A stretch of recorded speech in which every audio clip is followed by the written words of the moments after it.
Hola, me complace saludarlos en una nueva edición de Cali Hoy Entrevistas, este espacio que compartimos con ustedes desde el alma mater de la Universidad Santiago de Cali, en los estudios del Centro de Producción Audiovisual.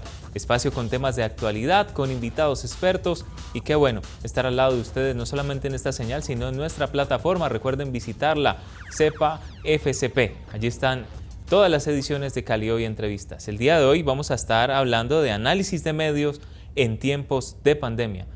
Realizaremos uno y en compañía de un gran invitado que además en el aula, en mi proceso de formación llegó a ser maestro.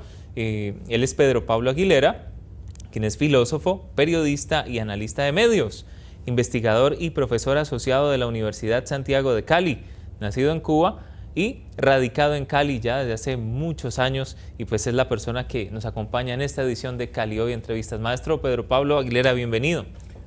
Muchas gracias por esta invitación y de verdad que es grato compartir esta experiencia y esta conversación. Así es, sí señor. Bueno, con sus saberes y además la relación que tiene usted en el trabajo que ha desarrollado con el análisis de medios, pues ha hecho eco en diferentes espacios y era necesario crear uno aquí en Cali Hoy Entrevistas para hablar de la actualidad. Y indudablemente pues estamos inmersos a este papel desde lo que se ejerce en los medios.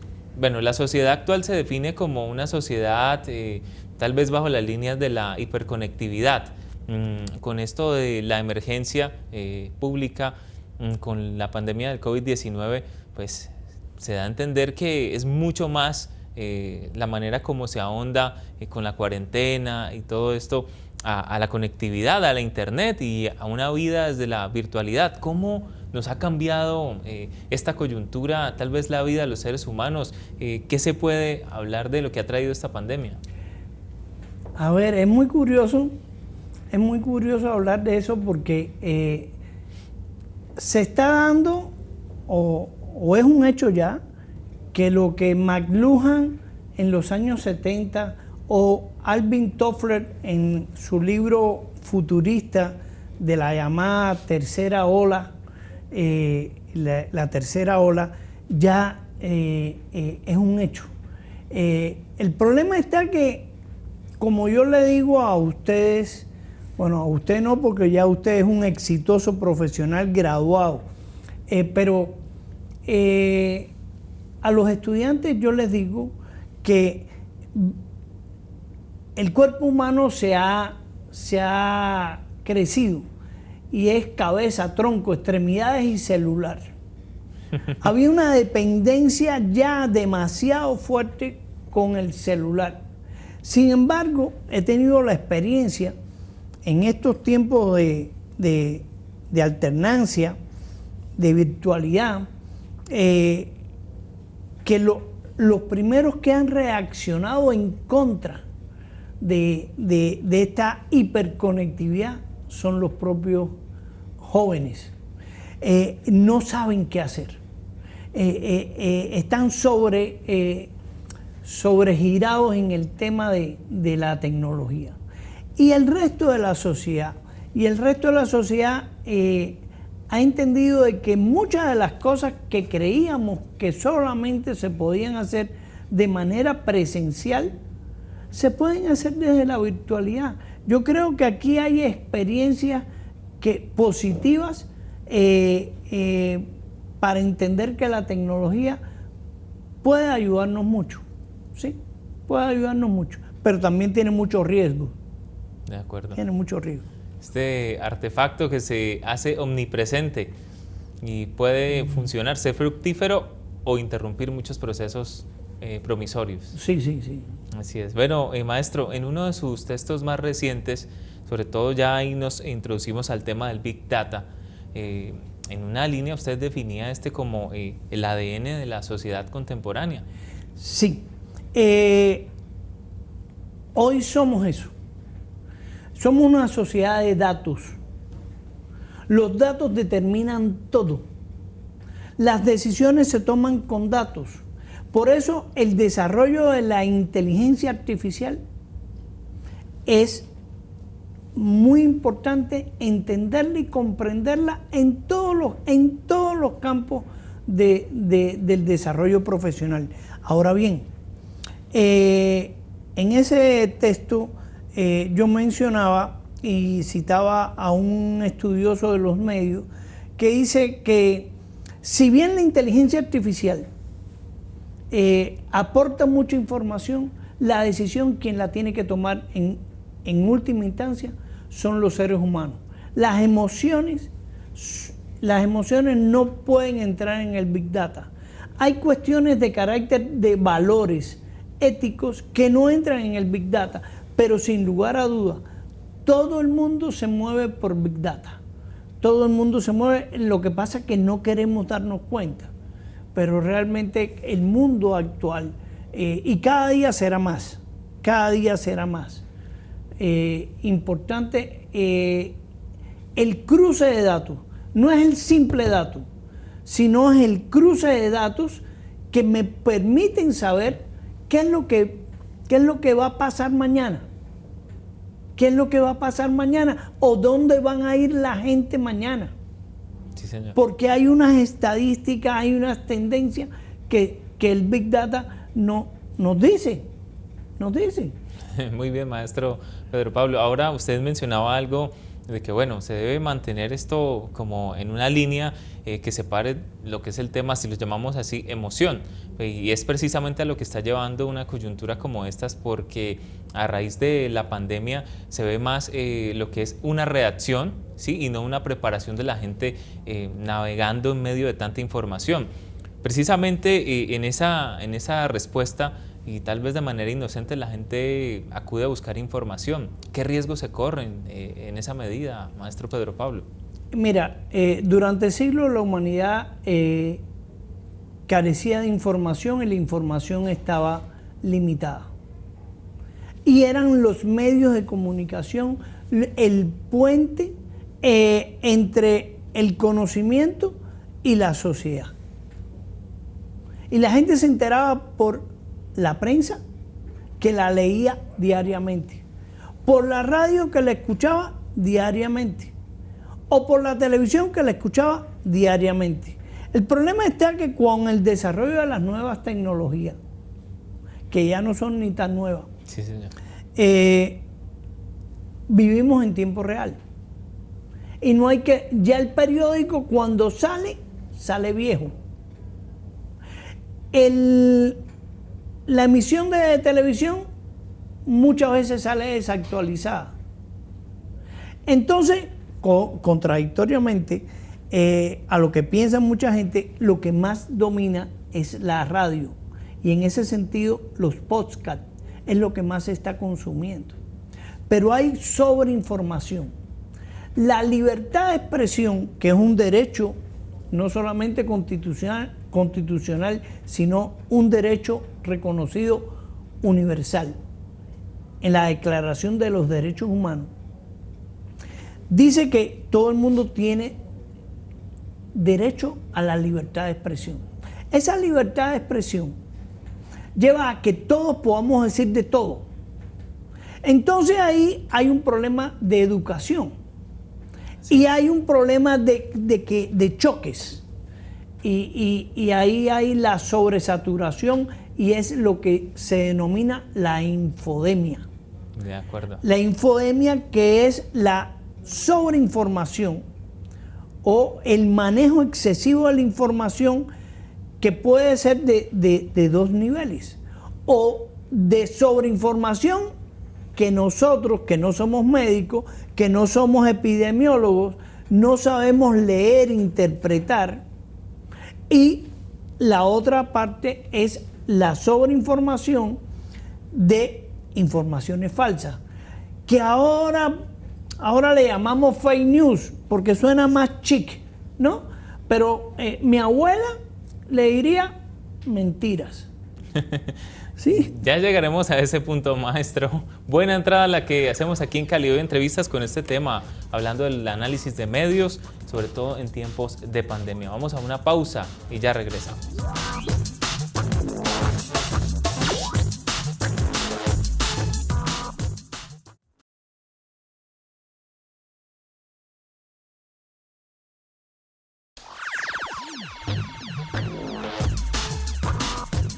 Estamos de vuelta en Cali Hoy Entrevistas, en esta edición especial hablando de análisis de medios en tiempos de pandemia. Nuestro invitado, Pedro Pablo Aguilera.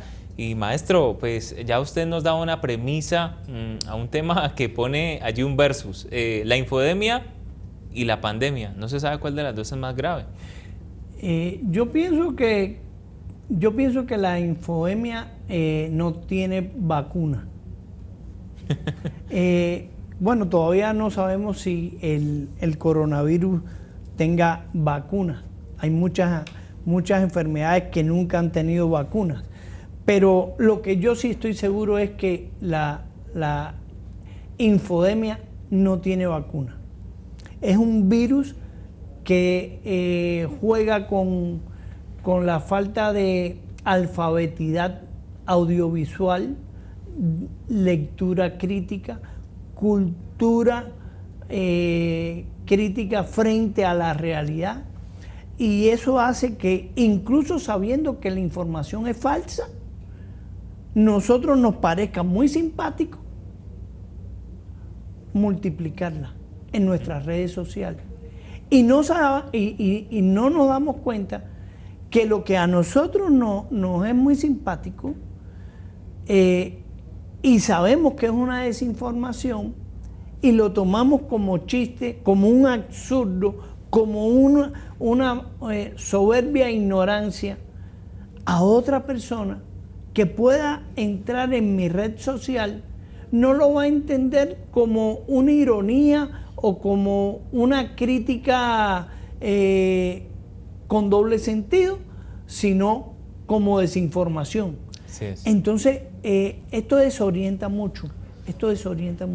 Maestro, y en esa dimensión tóxica, como bien se puede mirar lo de la infodemia, pues hay un causante indudablemente que son las fake news. ¿Qué pasa con las noticias falsas? ¿Por qué, digamos, estas se convierten en esa provocación?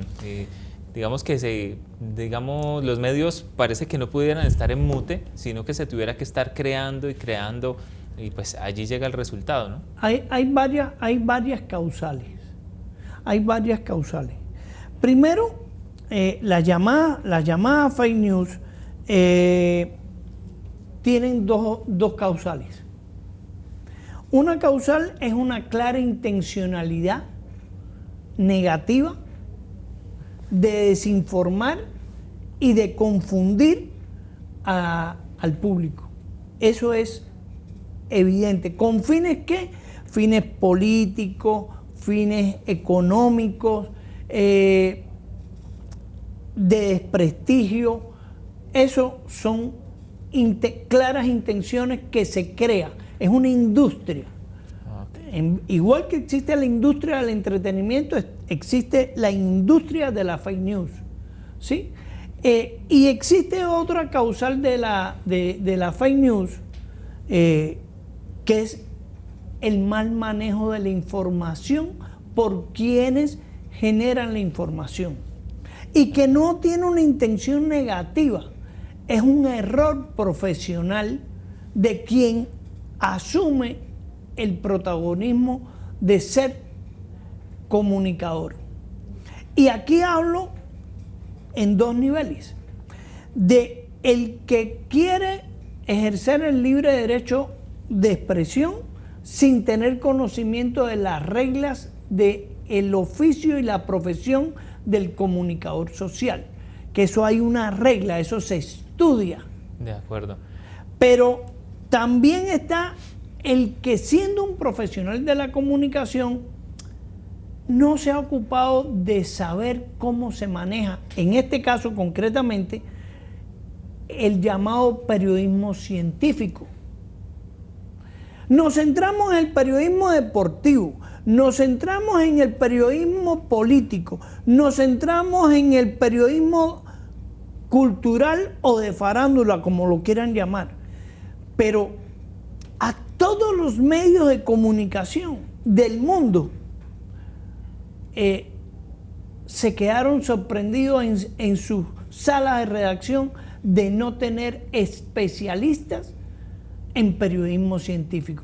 Y eso nos ha llevado a que muchas veces se han manejado información de manera inadecuada, creando incertidumbre, duda, temor, desorientación, y eso es tan malo como lo otro.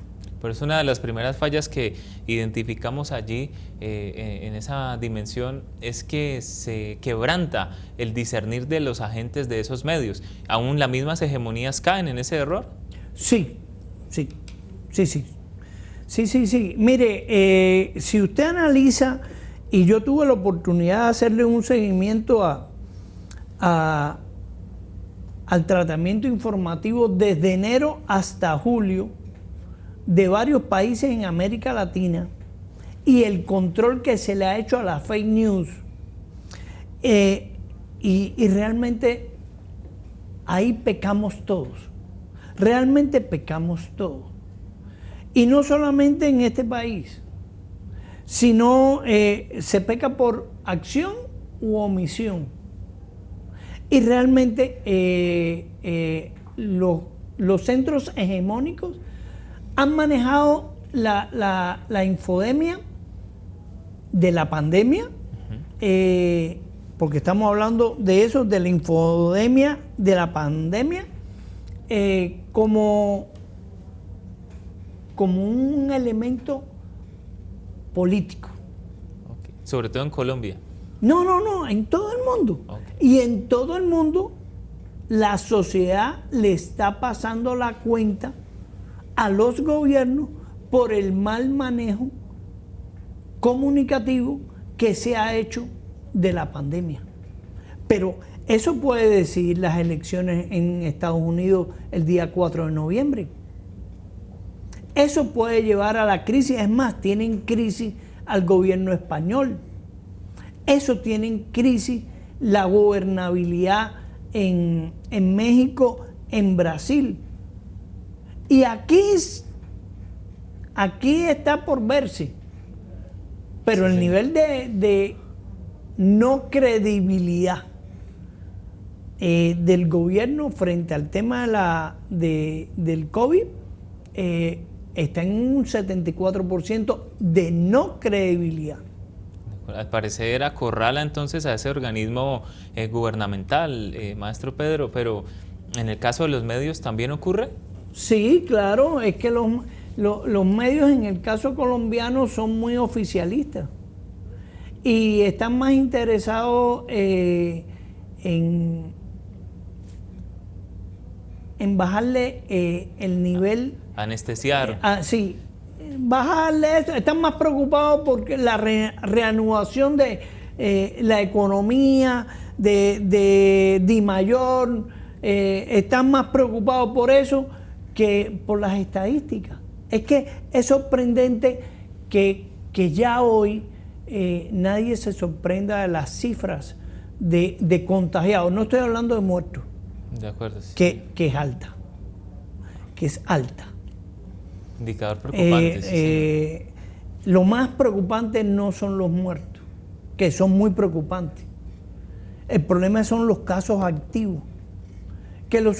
Cada caso activo es un factor potencial de propagación. Y Colombia tiene un alto índice en lo que se conoce el índice RO, que poco se ha hablado en los medios. Sí, señor. Poco se ha hablado de eso. Sí, señor. Bueno, muy bien. Estos temas con los cuales introducimos esta edición de Cali Hoy Entrevistas. Vamos a una segunda pausa y ya regresamos para generar conclusiones a partir de estos temas de palpitante actualidad desde la Universidad Santiago de Cali.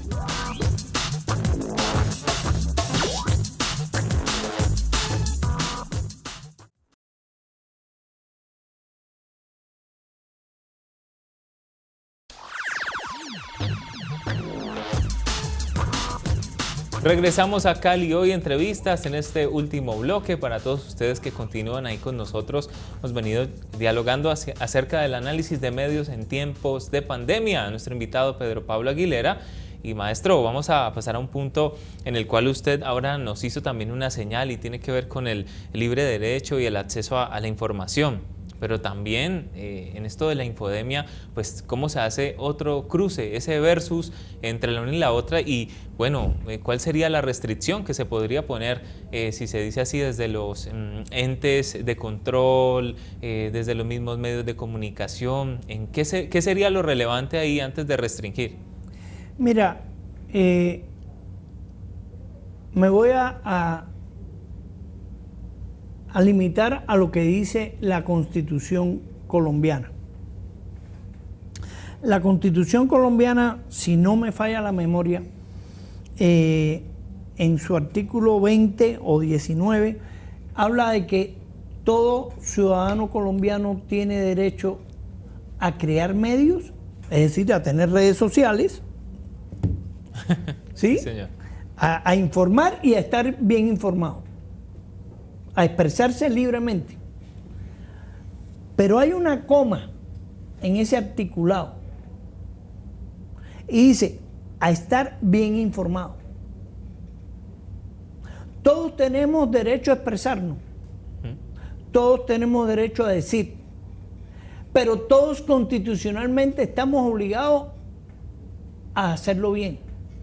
De acuerdo. O sea, no hablo de objetividad, hablo de veracidad. Veracidad, que es calidad informativa. Entonces, esto aquí es muy complejo. Es como volver a hacer una campaña de alfabetización, pero ya no para leer y escribir, sino para producir información, para comunicarnos a través de las redes sociales, desde el correo electrónico hasta el TikTok. Hasta el TikTok, pasando por Instagram, Facebook, Twitter, todos ellos son espacios de comunicación, los blogs, los websites, estos programas de televisión, los programas de radio, y entonces hay que cumplir. Por eso lo principal es que, y es una oportunidad que tienen las facultades de comunicación social, es fortalecer la alfabetidad comunicativa o mediática, como le llamamos nosotros. Y por otro lado, hay un factor de autocontrol. O sea, tenemos que ser responsables nosotros, cada uno de nosotros, de lo que hacemos. Así es. El problema no es salir con una antorcha quemando libros y prohibiendo cosas. Esos entes de control burocráticos sencillamente terminan censurando, son aparatos de censura. Una sociedad es verdaderamente libre cuando es verdaderamente culta. José Martí, un cubano ilustre, decía eso, ser cultos para ser libres. Y en la medida en que usted sea culto y sea capaz de trasladar una comunicación responsable, veraz, equilibrada, usted está ayudando a cumplir la función educativa, culturalizar al resto de la sociedad y a su vez a ser verdaderamente libre. Así es, maestro. Creo que indudablemente aquí tenemos que hacer el llamado a esa conciencia en la cual, digamos, esa misma pedagogía mediática, en el momento en que se efectúe, pues, digamos, haga caer en cuenta del mayor aprovechamiento que se debería tener de cada uno de estos espacios, de estos elementos. Ahora, maestro Pedro Pablo, ¿cuál cree usted, analizando así la función que tienen actualmente los medios ya tradicionales y de estos nuevos que surgen? Ya usted mencionó un sinnúmero de aplicaciones, de redes sociales, de todos estos espacios que se hacen una ventana para producir información, generarla y pues enrutarla a que llegue a muchos públicos. ¿Cuáles serían las que más están fallando? ¿Cuáles flaquean en el uso de ese recurso? Paradójicamente pasa una cosa. En el estudio que yo hice, el índice mayor de noticias falsas está en el texto escrito. Sin embargo, yo sé por otros estudios que he venido haciendo desde el Observatorio de Medios de nuestra facultad, está que hay una predilección por la imagen y el sonido. Es decir, aunque preferimos lo audiovisual, el canal predilecto para la distorsión y la noticia falsa, sí, señor, es el texto escrito. No es el video ni es el audio, es el texto escrito. Entonces, hay que entender que hay que saber por dónde viene, como dicen en el béisbol, por dónde viene el lanzamiento, ¿sí? Para que no te canten strike, sí, ¿sí? Eso tiene que ser así, y hay que estar listo. Ahora, y aquí hago una claridad, los medios de comunicación siguen siendo los medios de comunicación. Las redes sociales y a través de los diversos aplicativos no son medios de comunicación. En el habla coloquial, normal, cotidiana, decimos que son medios, no, son canales de comunicación. Herramientas también. Herramientas de comunicación. Los medios de comunicación, eso es un debate que la academia tiene que dar. Sí, señor. ¿Son o no son? ¿Quién está adelante, además? Sí, el problema está que en la época actual, y eso son tendencias que se están mostrando, la prensa escrita no va a desaparecer, pero va a quedar más para fin de semana. Se regula su resto presencia. de lo que económicamente, lo que han visto los medios de comunicación es que les es más rentable mantenerse en la virtualidad, que sus periodistas trabajen desde la virtualidad, que estar publicando un periódico diariamente. Y le están haciendo una apuesta muy fuerte a lo audiovisual. Maestro Pedro Pablo, hemos llegado al final de este espacio. De verdad que ha sido bastante enriquecedor el hecho de tener su participación aquí, y esperamos que se preste la oportunidad para más intervenciones. Muchísimas gracias. Con mucho gusto. Siempre, tú sabes que el programa de comunicación y la universidad para mí es un espacio vital, hace 23 años, y siempre que haya la oportunidad que ustedes me inviten, yo estaré dispuesto a compartir ideas, que no siempre, por supuesto, tienen que ser correctas. Posiblemente he dicho cosas que levantarán mucha polémica, pero es lo que yo pienso. Estoy haciendo uso y derecho de mi libertad de expresión. Así es, esperamos que para ustedes también haya sido de muchísimo aporte este diálogo que hemos llevado a cabo desde Cali Hoy Entrevistas. Sigan conectados a todas nuestras ediciones en los diferentes canales en donde tenemos Cali Hoy Entrevistas desde la Universidad Santiago de Cali. Chao.